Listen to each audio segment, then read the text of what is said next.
Good afternoon, Conciliator. Thank you for taking the time to review this matter. My name is Stefano Pribats. I work for CitySurf Real Estate, and to give you an explanation of what is happening, basically we manage the property located at number 25 Queen Street in Melbourne on behalf of the landlord, Mr. Peter Morgan. We have been managing this property for him for the past 11 months, just over 11 months, and we've selected at the beginning the tenant, Mr. Rake. Throughout the leasing period, we've had a couple of times a few issues that have been resolved, in all fairness. But basically, 6 months ago, we've encountered 2 weeks rent being not paid, which has been remedied. The same happened 3 months ago and 2 months ago as well.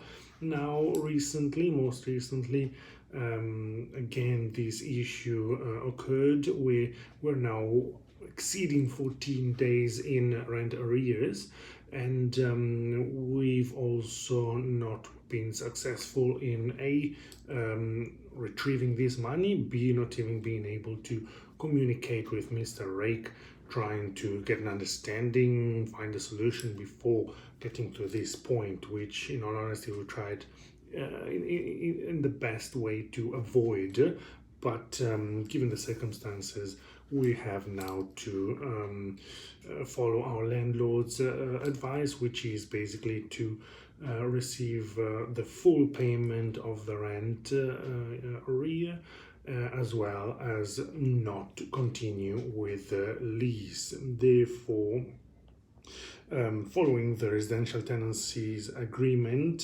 Section 246, subsection 1, the landlord has decided to give a notice to vacate due to the failure of paying rent for 14 days.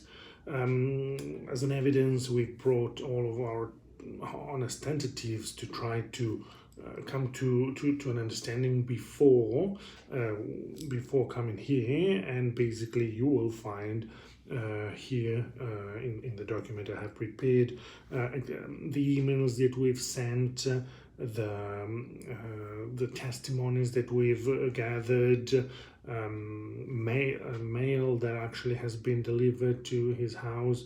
It appears that Mr. Rake is still living at the property, based on what neighbors are saying, and by all means I have personally hand-delivered letters at the doorstep, and subsequently when I was going back to deliver a second letter, the first one wasn't there anymore. So we believe that Mr. Rake, from emails, text messages, voice calls, and leaving voicemails, and hand-delivered letters that we did not find subsequently at the doorstep when we would go back to see if he was available. We tried 4 times to go at the property as well.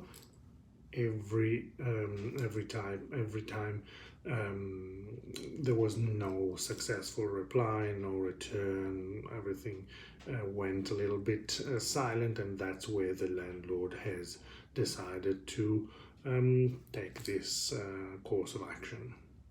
Thank you.